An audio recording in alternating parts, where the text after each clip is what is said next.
As plays a lot, so it's Mason Fur, Mason Bear, Mason this, like it's, he is a wide receiver and a safety. Yeah, I remember his name being called. Oh, really? My son is a kindergartner, Oh, okay. so he's playing the flag football. Oh, It's fun. hilarious. Yeah, I remember those days. He's a Yeah. Sauter. Yeah, we're a Sauter family. Okay. All right, guys, we're working on passing the pamphlets out that I had said were in the Google Drive, so you guys have access to the whole folder there. So I created a folder in the drive called Where My Leads Come From, and in that folder has all these packets of information. So can you guys see that? Okay, good. All right, so we're going to jump in because I've got lots of ground to cover. And we only have an hour, and then we have our new agent brunch. So I hope everyone's planning on staying for that as well. So as I was preparing for this class, I'm that crazy person who, like in college, would write my 25-page paper like the night before. And I'd already be on page 56 and thinking, I just wish I had more time because I just can get crazy.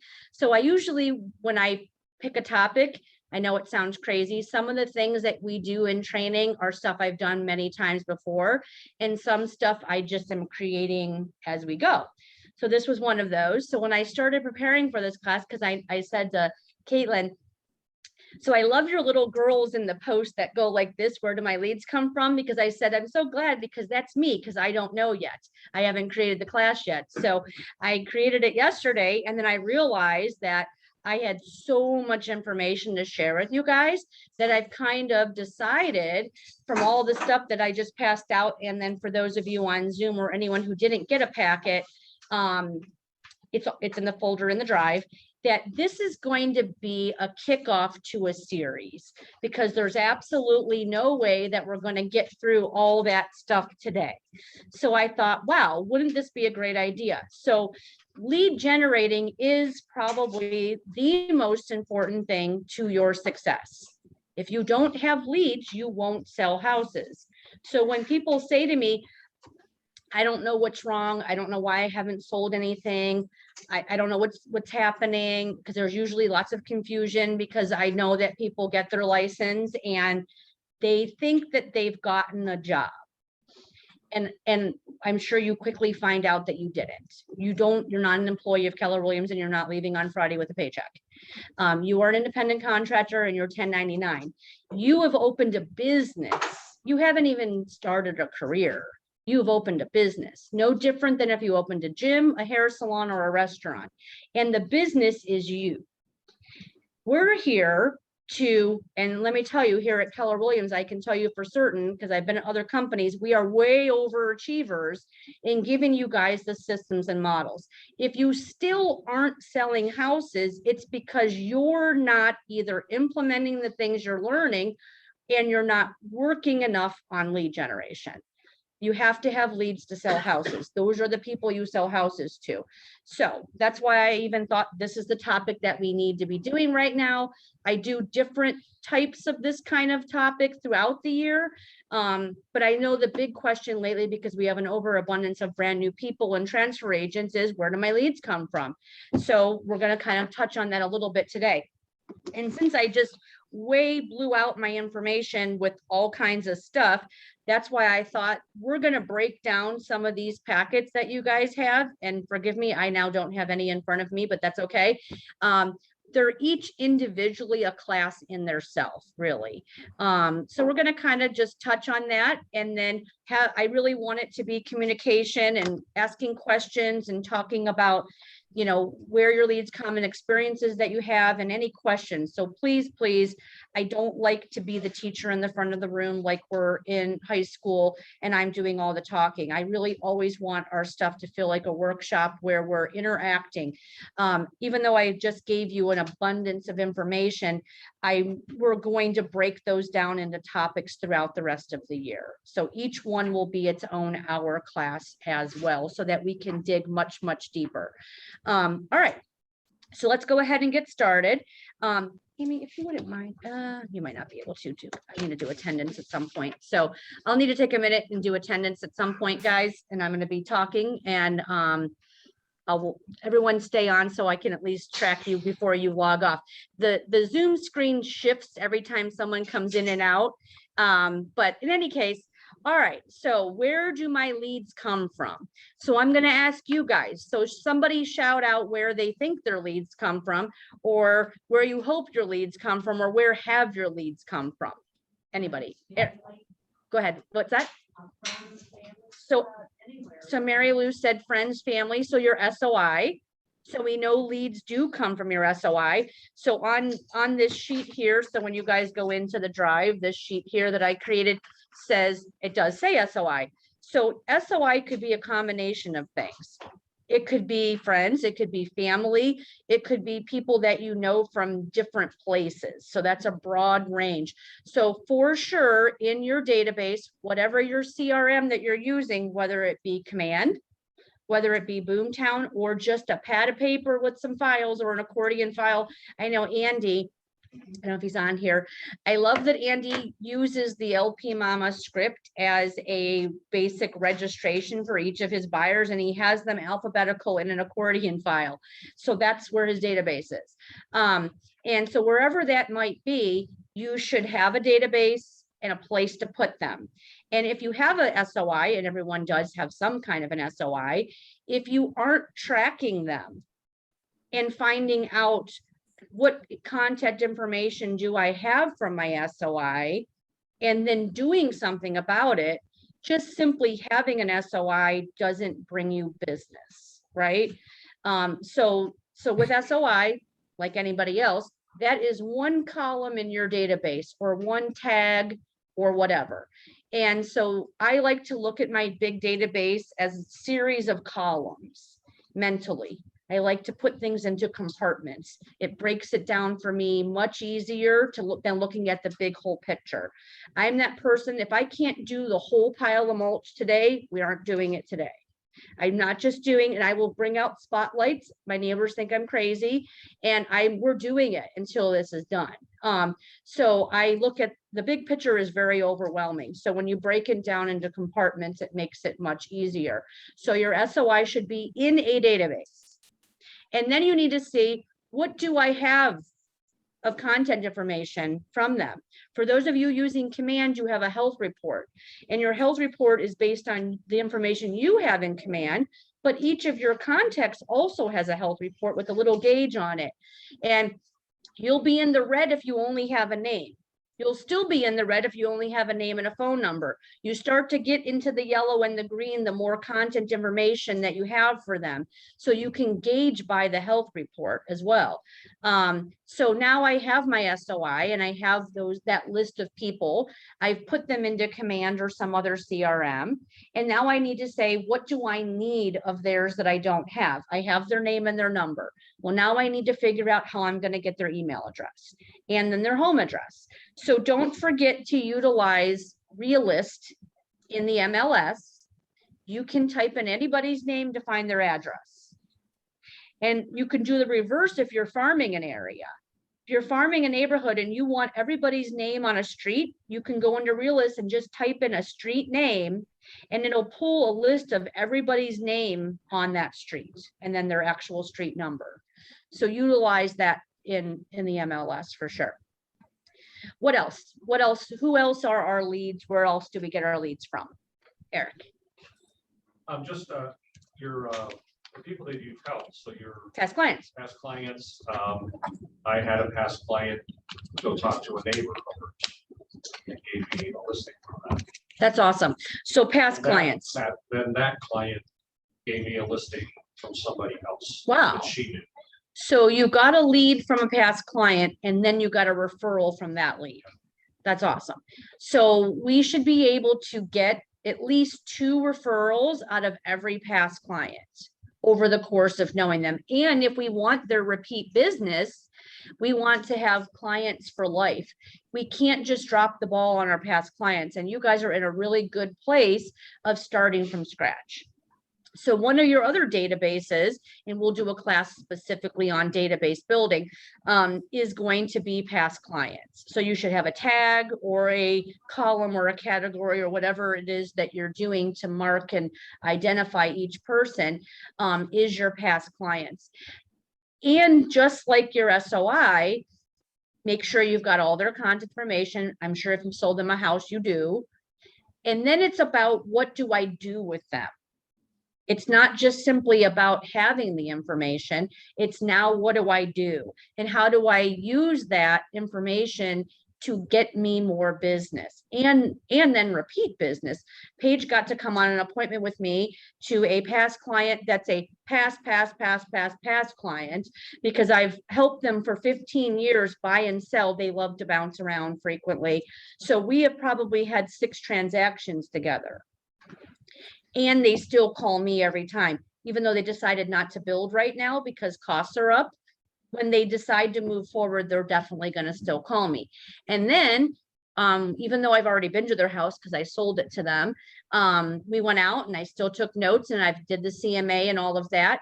And when they're ready to go, I'll go back and we'll list the property. But even better, 2 days later, just because I was fresh of mind, they referred me a lead who's getting his house ready, and I'll be listing it by the end of this week. So they are past client who I actively work.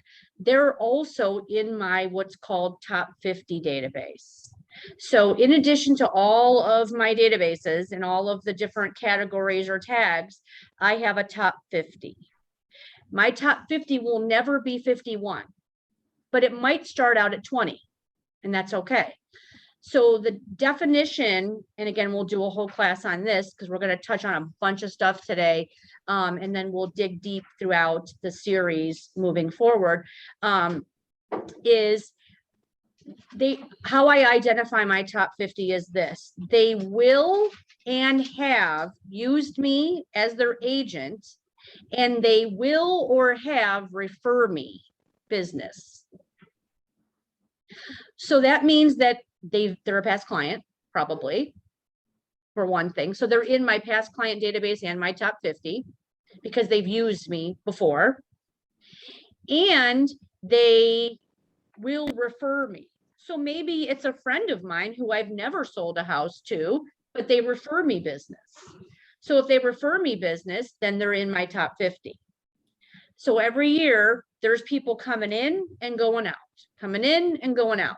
It's a list that will always be changing. Until you get up to 50, you're just building, right? So then there's no reason to remove someone if you have a top 20 list. You're building up to 50. The reason 50 is because you can actively maintain 50 people, in addition to all the other things that we do. And so once you have that top 50, and again, I do a whole class on your top 50, you're going to do a lot more stuff for that top 50 than you do anybody else. So I think some of you probably saw Amanda Gordon was out there passing out mums, and then she said she realized she was allergic to mums, and that's why she's had runny eyes the past couple of days. So I think she said she passed out 40 plus mums, and she even left one for me, which was super nice of her. So I don't think she's on here, but thank you, Amanda. In any case, that's who I will be giving my mums to this year, my top 50. It's too much to give it to my entire database. I can't possibly have enough time for that. So my top 50 is going to get a mum or some kind of a fall gift. They are also going to get a gingerbread house at Christmas time, or something that I might change it to. You know, I don't know, this year probably still will be a gingerbread house. And then in the Easter time, they're going to get a basket of Easter eggs with candy that I might sprinkle on their lawn for their kids. And I actually have people that are like, we're waiting. The kids have been waiting for that Easter basket to arrive. It's always just my top 50 that are getting that. And different things throughout the year. So you can actually maintain that. So look at it this way with your top 50. If out of 50 people, half of them give you a name of a buyer or a seller, and half of them actually call you, and half of them actually buy or sell a house, Now you're talking maybe 5 out of the 50. That's worth way more than your time and money that you've spent on your top 50 database. If you did nothing else, that would be a huge way of getting business. And so you're going to pump those leads for more business, basically. And they don't mind. They like you. That's why they're on the top 50 list, right? What else? What other things do we, what other things would we consider is, where do my leads come from? Your signage. So marketing. So marketing is definitely a way that we can get business. So whether that be your for sale signs and directionals, or I haven't done this, but I always thought it would be a good idea to take my bottled water and put a label on it. And if I'm at the Y, pass them out to people working out. That's getting it out there. Andy said that he made these, I can never say the word, koozies, is that how you say it? At his golf league. So he brings a bunch of these koozies that have his name and his logo and the Keller Williams logo on it, and he passes them out to his golf friends. He's not just passing them out to strangers. He's passing them out to his golf friends. You know, that's a reminder to the SOI that I sell real estate. So marketing in lots and lots of different ways for marketing. So I've got on this sheet here, SOI, past clients. Don't forget your current clients, guys. Who's going to refer you right now is more likely to be your current clients, and they're the least likely people that we ask for business from, which doesn't make any logical sense. And it really is just because we haven't thought about it. We're thinking we're selling them a house. Why are we asking them for referrals? They're working with you. You have their house listed, or you're working with them to find a house. They know that you're out there walking in the rain and the mud, showing them houses late at night, writing offers and all of this. They're your biggest cheerleader. If they're not, then you're not doing something right. Your current client should be your biggest cheerleader at the moment. So they're excited. They're already going to be out there telling all of their friends and family that they're buying a house. It's like people that are getting divorced or getting married or whatever's going on in their life. That's all they want to talk about. So when someone's buying or selling a house, that's all they want to talk about. So we need to remind them and set the seed that, hey, don't forget, I know you're going to be out at a cookout, or you're going to be at a family gathering, or now it's graduation parties or whatever it is. And don't forget to tell your friends and family what a fabulous agent that you're working with. And by the way, here's some of my business cards, or whatever you want to say. We've got scripts about it in the drive. So don't forget that you're going to get more business from your current clients probably than you will your top 50 in the moment. And that's because they're talking about it. Even if their person they're talking to is saying, yeah, we're going to do something next spring, that's okay. Also remember this, whenever someone gives you a referral, a couple of things. So referrals, so we'll say that's another place you get business is referrals, and referrals from many different sources. Amanda, who just walked in, hi Amanda. Sorry, I was on Zoom as well. No, that's okay. She said this morning in the chat, what do I do for a referral? And yes, I do a $25 gift card thanking them for the referral. It's really important, guys, that you do the thank you upon the referral. It's not just thank you that now they bought or sold. It's thank you for the referral. And then you step it up to something a little bit nicer for then they actually bought or sold and closed. That goes a long way. A lot of different things that you can do with gift ideas for that. Maybe you include that as a pop buy. So I've made baskets. If I know they're wine drinkers, I might throw a bottle of wine and some other things in a basket. Whatever I think they're into. There's those packaged cookies that go a long way. People love those. And I wouldn't send it to their house. I would send it to my house and then hand deliver it, because one of the things on your 33 or 36 touch campaign is pop buys.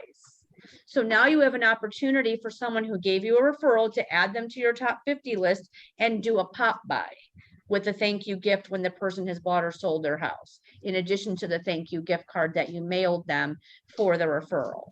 So lots of different things like that. So it's not just about gathering information. It's about, what am I going to do with these people now that I have their name, their number, their email address, and their address? What am I going to do? So setting each of those people up in some kind of a campaign is necessary. So in Command, in Boomtown, whatever CRM you're using, I would hope if you're not on Boomtown that you're on Command. And within Command, there are drip campaigns. And those drip campaigns are going to cut a lot of the work out for you. So they're going to send the people on your database, whatever one it is, drips. Drips are emails. Drips are to-dos for you to call them. Those are to-dos for you to send them a mailing, or to do your couple of your phone call to them or pop by. So again, we'll do an entire class just on touch campaigns, but just familiarize yourself that that's a thing. And there's a bunch of different examples of that also in the Google Drive. So just to have all your database information and do nothing with it, isn't getting you business. They don't know that they're on a list unless you make sure they understand that. So back to the example of, I had someone tell me that their kids are waiting for their Easter basket. They know they're on my database. It's not a secret. They know that they're on my top 50 database because they give me business. They also know if they don't continue to, they're in jeopardy of getting off that list and they want to stay on it. So it's not a secret there. So SOI, current client, past client. And then of course, internet. So I want to jump into that. So internet leads are a huge thing. I can actually remember when internet leads started.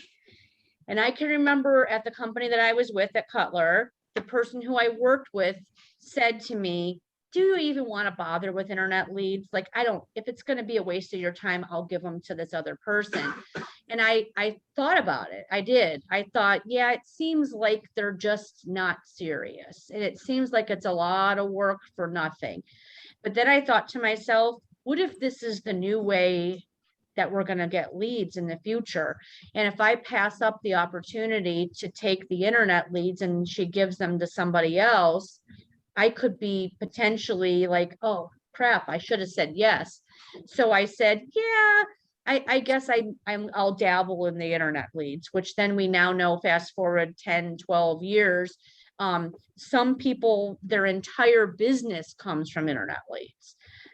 I would say this for all of you, especially newer people, if you haven't read the Gary Keller thing, Max, I would definitely read that. Max. Because it helps you to, there we go. It helps you to figure out what your one thing is. So all this stuff that I've put in front of you it's like putting your eggs in many baskets. And for right now, you're just throwing that web out there and seeing what sticks. And the one thing tells you about that. Let's figure out what is going to be your one thing. What's going to bring you the most success, but you don't know yet. You don't. Just like my example about, do I want to do internet leads? I didn't know, but I gave it a try. And then of course, it's the wave of our business now. Like I thought back then, they need us. They need us to show them houses. We're the ones who bring them information. I mean, this is really going to age me, but when I started in real estate, we had binders in the back of the office, which we shared printouts with other brokerages because there was no MLS. So the clients needed us. So it took agents a long time to get through the mindset that, oh, wait, they don't need us. They can go on the internet and find the information themselves. So internet leads is a huge part of our business, and it should be a part of everybody's in some way. Anyone who's not doing internet leads better have a high producing SOI, top 50 list, past client list, or farming or something else. Because a lot of where your business is going to come from is internet leads. So that could be a combination of, by the way, guys, Command runs ads. You all have Command accounts. You can pay a small amount to run ads through Command. For a $25 ad will get you like 100 or 200 leads. So think about that. That's something that you can bring business. I think it goes on to Facebook, if I'm not mistaken.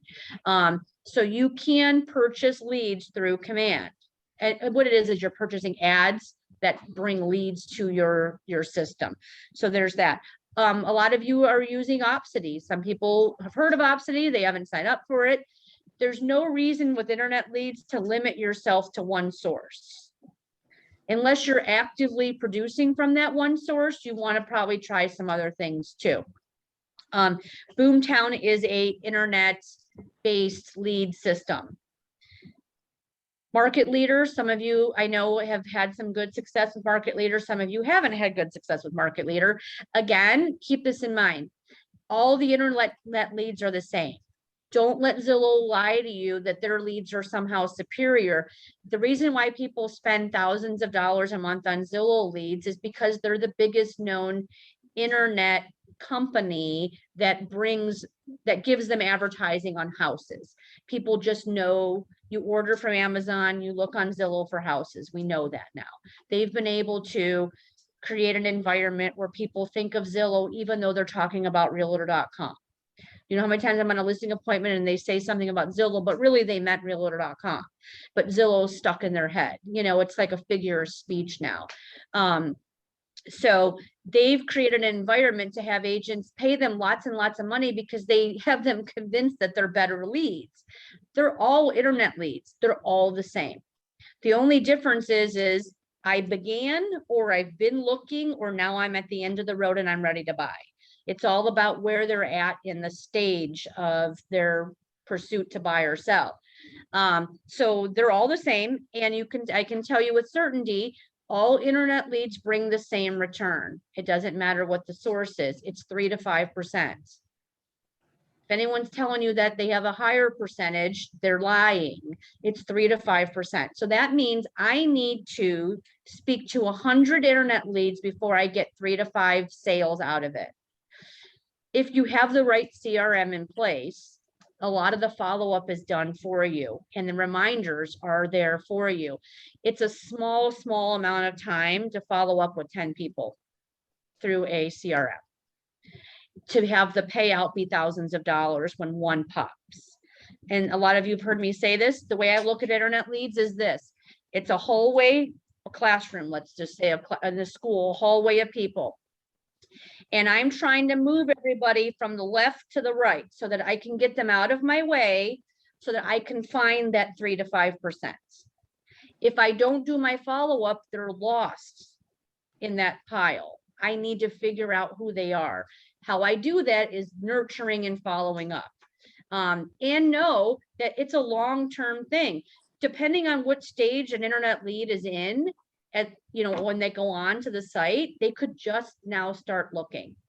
Or they can be in the middle of their search, or they've already bought. Like we get leads all the time and they're like, oh, I'm sorry. I was looking up the house I have pending right now and I just happened to look from your site. That's okay. I don't mind that. It doesn't cost me any more money to have a lead on there. So I just move them to archive and then look away. I can't tell you the times that people will say my deal fell through. I can't stand my agent. They never call me back. You've been so nice to let me use your site. Will you help me buy a house? Those are things that happen. There's no reason to say, don't use my site if you're not buying a house from me. It doesn't cost us any more to let people look at the site. If you're taking notes and you're nurturing your clients the way you should be, you're going to know the ones that you need to lightly touch or maybe only reach out to every 3 months. Again, that's a whole nother class of how to nurture those internet leads, but it is a form of an art form, but you have to know what to do when you're nurturing people. If you don't have a knack for nurturing, you're going to sell a lot less houses. We are in the nurture business, guys. I know some of you have gotten spoiled with the one and done, one and done, one and done. And that means that there are agents that are brand new that gone and showed one house and sold it, gone and sold a house and sold it. That's not the reality. We are in a nurture business and it takes time. So don't get impatient. It takes time, in particular with internet leads, because we have to wait it out until they're ready. And then of course, internet would also encompass social media. So Facebook, Instagram, people are even finding leads from Snapchat somehow or TikTok. So you be as creative as you want with it. I stick to the 2 Facebook and Instagram, I don't want to spread all out, and I've got enough internet leads. I want to stick to a couple different things. If you do too many things, by the way, you'll never dig deep into one. So I've had agents who decided that they would do everything.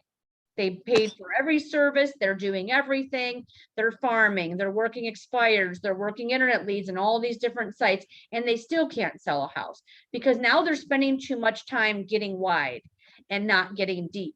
So throw your net out there and see what thing you capture, and then hold on to that and dig deep.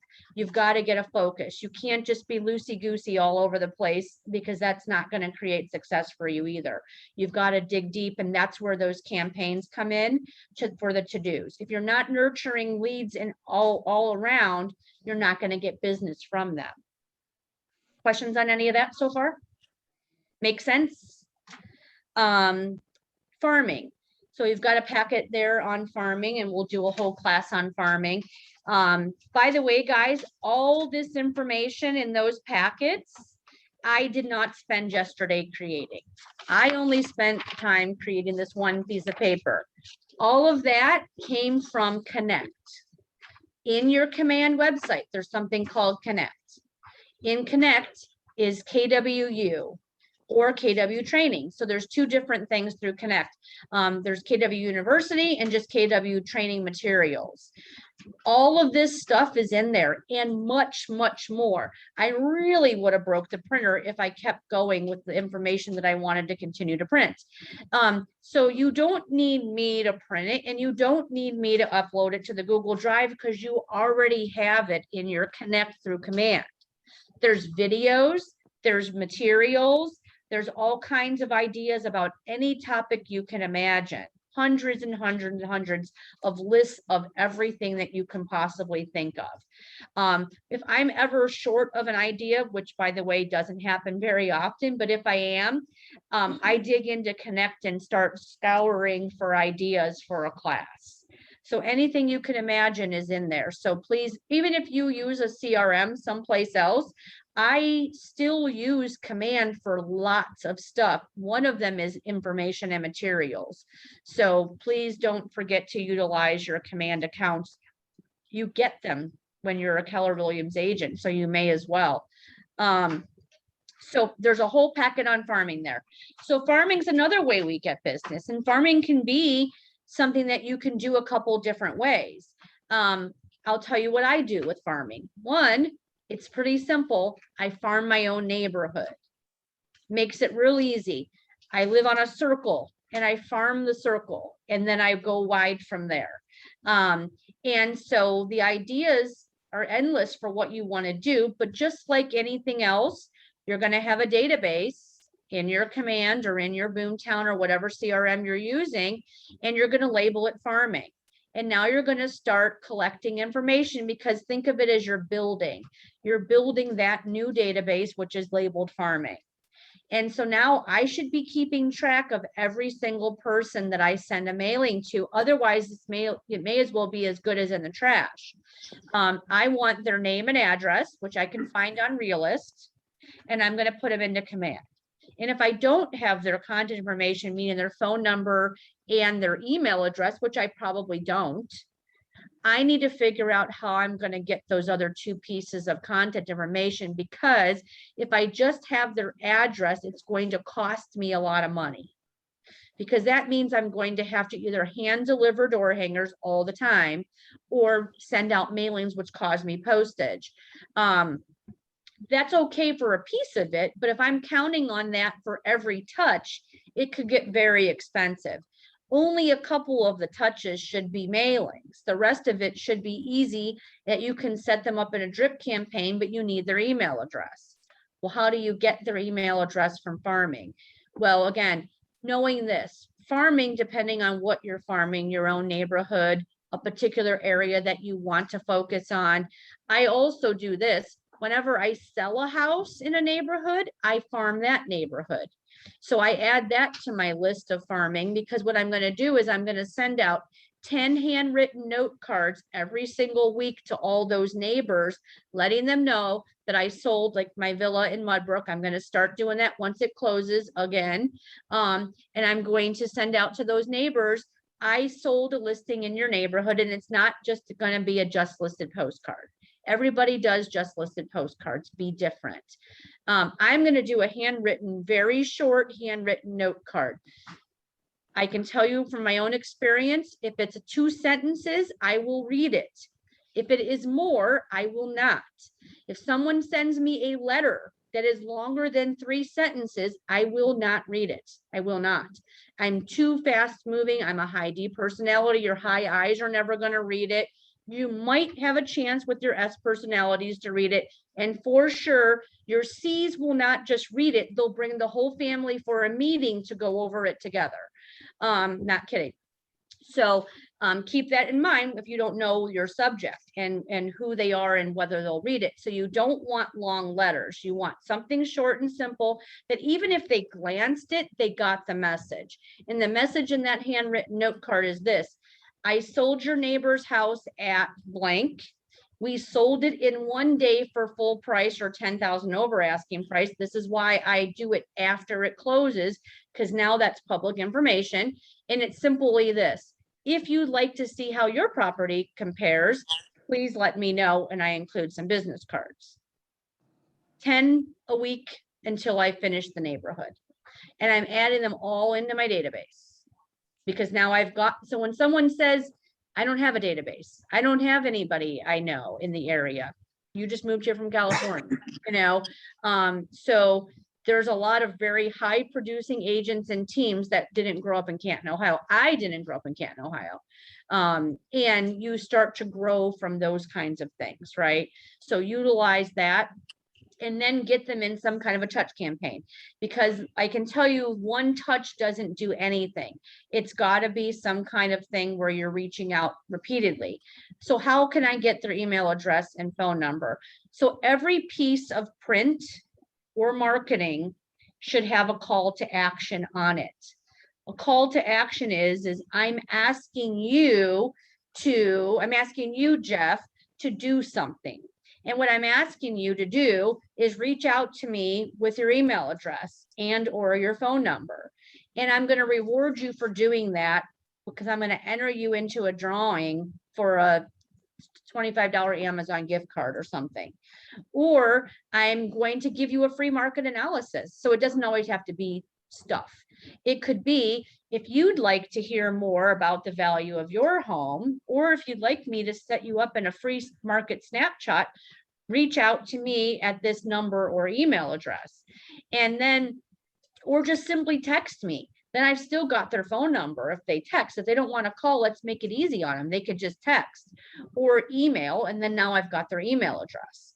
And so if you'd like to see about the market and hear about it on a regular basis, reach out to me. So the call to action means is I'm asking you to do something to connect with me so that I can add you to some kind of a market snapshot and a drip campaign. So utilize that as well. So under farming, it says here, did you know that you can set up smart drips for neighborhoods in Command? So here's another great thing that Command does.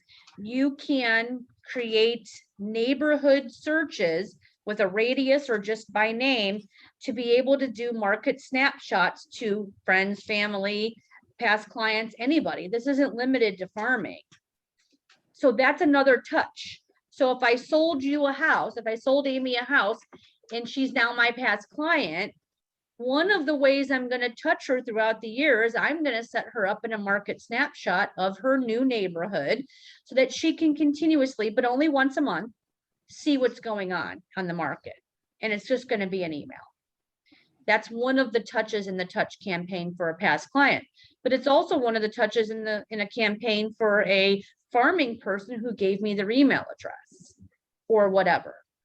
So again, today we're talking about all the different ways you can get leads, but if we don't add the follow through in doing the things that you have to do to get their contact information, if you aren't tracking them in a database, it does you no good to be out there passing out business cards to random people. It doesn't do you any good if you don't know who they are and if it's going to become a return to you. I want to say the stats say one business card out of a packet of 1,000 will bring you a lead. So make it count. Make it count. I'm not saying don't pass out business cards. I'm just saying that, you know, when someone says to me, Gina, I gave your card to one of my friends, what I say is this: text me their number. And then I'm going to follow up with them. It's the same way our clients are with lenders. I forget who was talking about this on Monday, but they said they kept trying to get, maybe it was Becky, tell me if I'm wrong. Yeah. I'm trying to get my client to get pre-approved. I keep telling them to call, and they aren't. So then have the lender call them. So it's the same with referrals. I can't tell you how many times people tell me they've referred me their friend and they never call. So I'll give you an example. My daughter's a hairdresser, and a friend of hers from school, she does her hair, and she's married to what was an Indians relief pitcher, and they lived in $1 million house in Biltmore. And Sarah was doing her hair. This has now been about 2 years ago, I'm going to say, maybe a year and a half. And she said, yeah, me and Addison are moving, and we're moving to Arizona because he was traded to the Diamondbacks. And we're going to be selling our house. So Sarah gave her my card and said, oh, I don't know if you remember, my mom sells houses. Here's her card. And I said, Sarah, thank you very much. Give me her phone number. And I called her and I said, hey, good to see, I know you still went to Sarah, you know, great. I hear that you guys are moving, blah, blah, blah. I'd love to come over and see your house. This was like in October. And she said, well, we're not going to be moving until after the first of the year because we bought a brand new house. However, we don't like the decorating, so we're gutting the whole place and redoing it. Well, I guess you can do that when you get a signing bonus to the Diamondbacks. So in any case, I said, yeah, no problem. Let me just come out and take a look now so that you know what to expect in January. So she's like, yeah, if you don't mind, I would love for you to come out. So I went out, walked to the house, did my market analysis, set the groundwork for the listing, left them with the property disclosure as homework. You know, you got to leave little tidbits to get them to remember that, okay, Gina's already done some stuff for us. So then they said, you know, we think we might paint a couple rooms. I gave them a name of a painter. The more things that you can provide to them, the more committed they start to feel to you. Because I also realized that between October and January, they could be telling a lot of people they're moving. And I could lose this $1 million listing, you know. Nonetheless, I didn't lose it. I got the listing, and I took my daughter to Disney. So for a thank you, because we can't give referral cash to even our children, but we can also have it, but we can do a nice gift. In any case, my point of even telling that story is this: she wouldn't have called me. She wouldn't have called me from the business card. There's no way. And I would have been out a very large commission on $1 million property, because if I didn't take the step and say, Sarah, text me her phone number, it wouldn't have happened. So you have to take that extra step. So keep that in mind. Go ahead. So I reached out to somebody on Facebook. I just got pre-approved and I need a realtor. So I was like, oh my gosh, okay, you know, that whole thing. But he responded back to me with, I'll be in contact. And I was like, but you're already, you know. You know, like, how do you respond to that? Great question. So keep this in mind. Back to DISC again. People do things in different orders that don't necessarily work with the order that we do things. So I always have to remember that, remind myself that not everybody does things like I do them, you know. So that's the opposite problem that Becky has. Becky has a buyer that's ready to go out and look at houses, ready to make an offer, but isn't pre-approved yet. You've got someone who's probably a C or an S, and they want, I got to get pre-approved before I ever take the time to go in a house, because I want to know what I can spend. I don't want to waste my time or anybody else's time on something I can't afford. So that just means they did that prep first, in my mind. That doesn't mean that they're putting you off. That just means that their process was to get pre-approved first. And so now your job is this, and I know you just started, but in the Google Drive, there's a script called LP Mama. That's your script. Okay. That's the most important buyer script out there ever. It'll always be. I've been practicing LP Mama for over 10 years. There's never going to be a buyer script that's going to be better than that for your qualifying questions. So they need to know that you're interested in what they're looking for so that you can fine tune their search. And again, I always use the example, it's our website is like Netflix. If I can't get their search correct, that when they come to my site, they don't see what they're looking for, they're not coming back.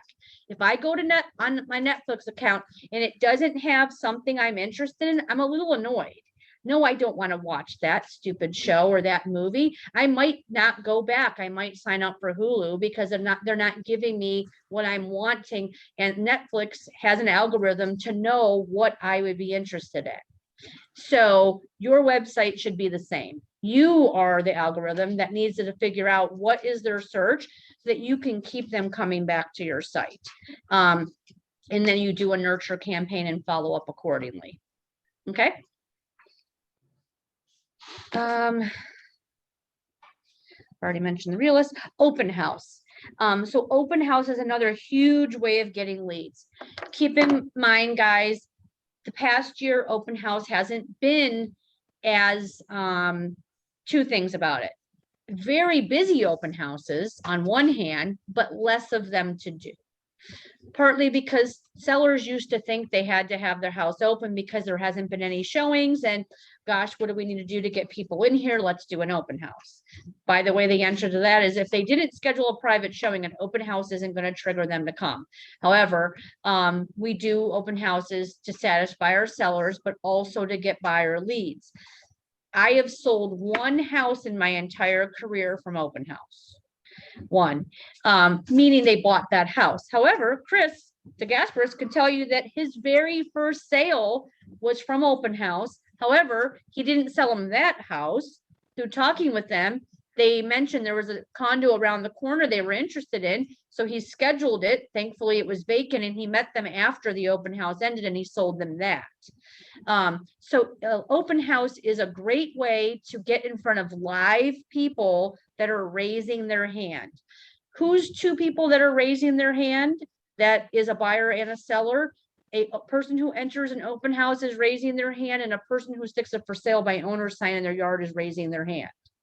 So if you're farming an area, if they've got a for sale by owner in their sign in their yard, they're raising their hand. They're saying, I want to sell. And I don't care about the small amount of looky-loos that come walking through open house. If you're going to take, I mean, I don't know about everybody else, but I'm super busy. I'm not wasting my time just going and looking at houses. That doesn't mean that there's not a small group of those people. Don't let the people that say I'm here just looking to mean that they aren't actually a legitimate buyer. That's their way of pushing you off. And again, we're going to do a whole class on how you can maximize getting leads out of open house, but I believe that's one of the packets that you have there as well. Properly preparing for your open house, doing invites to your open house, and knowing how to not do this. Hi, I'm Gina. I'm here in the kitchen. Here's a flyer. If you don't mind signing in on the way out, let me know if you have any questions. That's not going to get you business. You're just wasting 2 hours of your time on a Sunday to be there if that's the kind of passive person that you're going to be in an open house.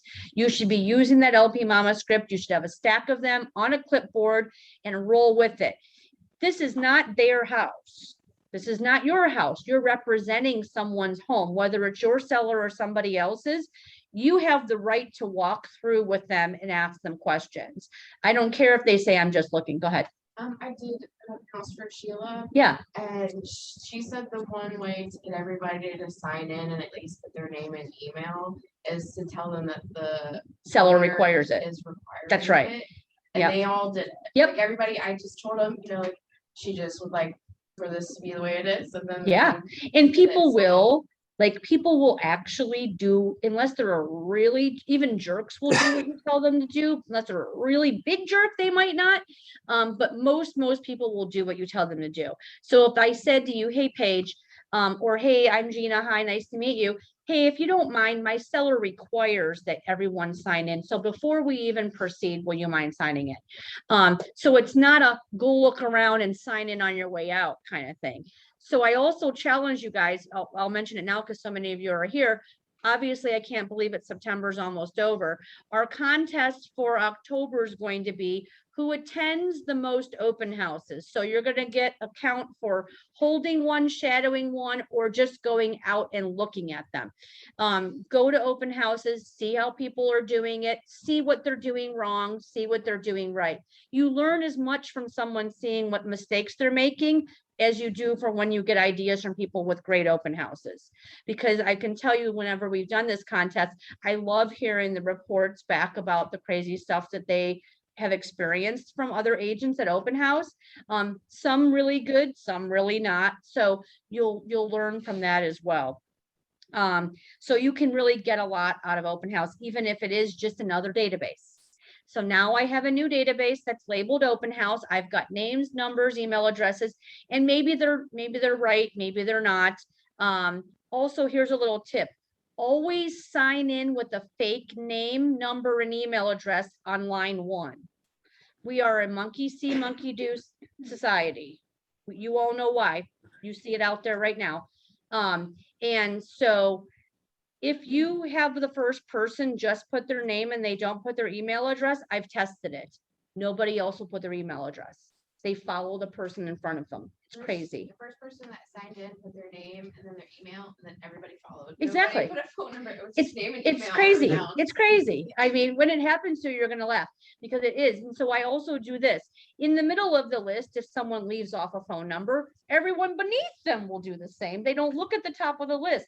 So what I'll do is I'll put a fake phone number in and make a note to myself that number 3 or whatever, or the person named Tim had no number, and I put a fake one because I don't want to accidentally call a fake number that I made up myself. So always make sure that sign-in sheet is fully complete, even after someone leaves. Just a little tip there. We already talked about for sale by owners a little bit, but I can tell you again, there's a packet there on for sale by owners and a system in which that you can follow to be able to nurture for sale by owners. Like I said, they're raising their hand. Most for sale by owners already will only have a small amount of time budgeted for how long they're going to stay for sale by owner. It's not usually till the end. Some of you heard me. Did you write down the people's name on the Zoom? Okay, thank you. The example I gave a couple weeks ago, Angie had reached out to a for sale by owner that ended up being a friend of mine's mom who passed away, and I listed the house. They were only for sale by owner for 1 week. But good for Angie, good for her for reaching out immediately. Not only did she send them something, she called from the sign, she introduced herself, said she was an agent who lived in the area, and that she had a couple of buyers and would they be open to working with the buyer's agent if they brought them a buyer. And of course she said, yep, I sure would. And then she took it a step further and said, would it be okay if I took a photograph of the exterior of the house and posted it to my social media to bring buyers? And my friend Meredith, of course, she's like, so basically you're asking my permission to market my for sale by owner? Of course, yes, go right ahead. Of course, what Angie didn't know is that I was already going to list that property once, you know, they tried their for sale by owner for about a week.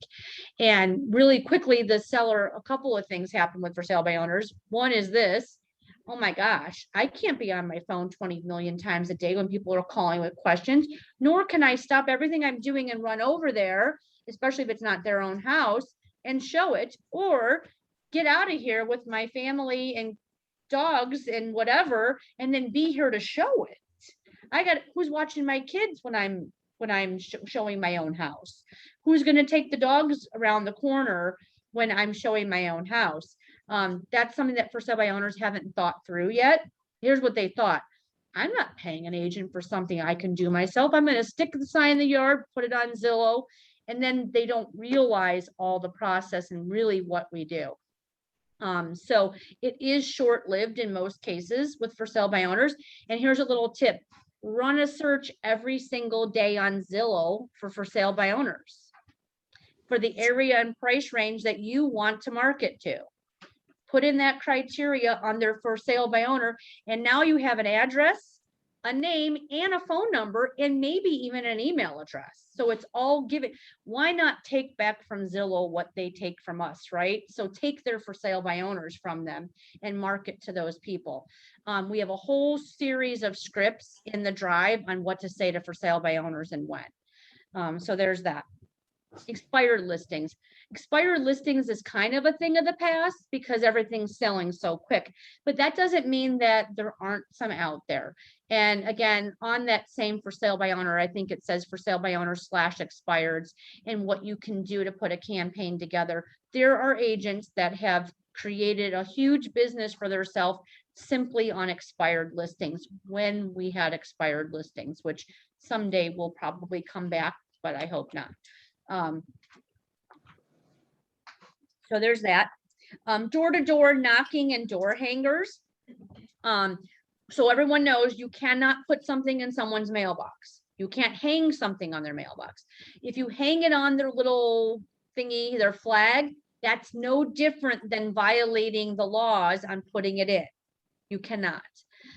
So that's why you want to do door. And also, by the way, I love this one. Can I stick it in their newspaper box? It's not, it's the same. There's laws about putting stuff that's not mail in someone's mailbox. So be careful with that, because believe me when I say, I can't remember who it was, but I think it was a couple years ago. A rude person called and complained to our broker that someone put something in their mailbox. So they could turn the person in and get fined for doing that. And that's not a real estate fine, that's a government fine for breaking those mail laws. So that's why you want to do door hangers, because you can also hang that on the door, but be conscious of neighborhoods or houses that say no soliciting. In the front of the neighborhood, if it says no soliciting, that covers the whole neighborhood. So be careful with that. A great way to do door hangers, I think, is if I am going to host an open house, I'm going to create invite door hangers to the neighbors. Because now again, now I have a whole nother neighborhood that I can farm because I'm hosting an open house there. And maybe I just do 10 people on one side of the street and 10 people on the other side of the street. That's it. Or just 10. Do something. By the way, guys, something is much better than nothing. It doesn't have to be on a big scale. Go ahead. Like DoorDash, is there any conflict of interest? Probably. But I would ask, like, I don't know what DoorDash's rules are about that, They're but pretty lenient. Some of the other ones aren't. But Yeah. I can find out if it's for them. I was wondering for us. I don't think there is for us, but I don't know why there would be for us. You wouldn't be violating any logo laws or anything like that. So I would find out from DoorDash about it though. America's Preferred has those door hangers that you could put your business card That's on as right. well. Yeah, You could offer to pay for the home warranty if it's in a neighborhood of value. that's right. Support you. I pay think for that. 210 also now created them too. So yeah, both of our home warranty companies have door hangers that you can get from them that you put your business card in. So that's a great way of doing it inexpensively as well. And Eric can tell you, when he was just starting, about what, 6 months into doing this, he was out there scouring neighborhoods in the rain and the snow, going door to door. So it's not for everyone, but definitely you know, you got some business out of that in the beginning of your career. So for sure. All right, we've got about 5 minutes left. So moving on. Listing leads. Let's not forget, we should be able to get 1 to 2 sales out of every listing we have, even if it went pending fast. I don't use pending and sold signs. I just don't. For a couple of reasons. One, self-serving. I don't want to keep going back out to the house. I'll be honest. I don't want to go out and put a pending sign. I don't want to go out and switch it to sold. I don't want to do it. But mostly because I don't want the calls to stop. So I got a call yesterday on my villa listing that was sold, fell through, and then I sold over the weekend. And now I got a new buyer lead out of it. Yes, it's sold, but now I was able to roll right into the LP Mama script with him over the phone. I'm so sorry that property did sell, but you know what? I can go ahead and let you know if anything should happen and the deal falls through. I've got your phone number, Tim, but go ahead and give me your email address. I don't even ask the question. I don't even say, can I? It's go ahead and give me. And he did. Like before I even knew what was happening, I was already finding out exactly what he wanted. What about the condo did he like? And as it turns out, he's looking for a ranch house, not a 1.5-story villa. And he wants to stay in Jackson and he's looking around 300,000. That was a 2-minute conversation. I immediately got onto my CRM and I set him up in a search, and I'm going to follow up with him today. And what I'm following up about is this, not do you want to see something? It's, did you get my portal invite? Does it look right? Are there any changes I need to make? Back to Netflix again? Let me fine tune your search for you. And then I'm going to follow up again with the, so I saw this house on blah, blah, blah street that's in your search and it looks fantastic. And my CRM, by the way, kicks out top opportunities, and it tells me Tim has viewed this particular property 5 times in the past 24 hours. So I don't even need to think this up. The system does it for me, and it tells me I need to follow up with him also. So there's that. So your listings should bring some leads for you. I've gotten 4 leads and sold 2 houses now currently from this one listing. So I showed it to another buyer that didn't like it. I showed them another house that they paid cash for and closed in 2 weeks. And I listed their house, which by the way, now is under contract. That's from one listing that was only on the market for a couple of weeks. So you should be able to do that. And then of course, just general advertising, sponsorships. People do get business from sponsorships, sponsoring little league teams, doing sponsorships in like those programs at sporting events. But keep this in mind, programs and sponsorships like that, it's a layering thing, guys. It's not a one and done. If you're not doing layering so that people don't pay for billboards because they get business from billboards. It's the subliminal, oh, I keep seeing that person's face everywhere. And so it's not about the billboard. It's about that they also were doing other things and you recognize them. So keep that in mind. All right, we've got about 2 minutes left and I know they're waiting for us. Nobody leave their seat until I take attendance. But what questions do you guys have?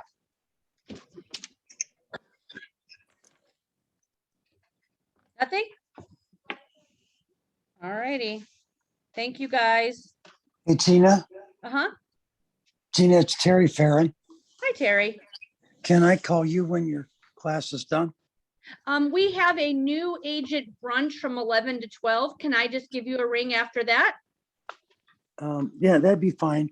I wanted to drop off some sample cases like that I had, we talked about once Oh, before. yeah. Okay. That you might be able to use for your going to Honduras. Yeah. Well, you know what? We don't go to Honduras anymore. It's on Zoom. Yeah, but it will come back.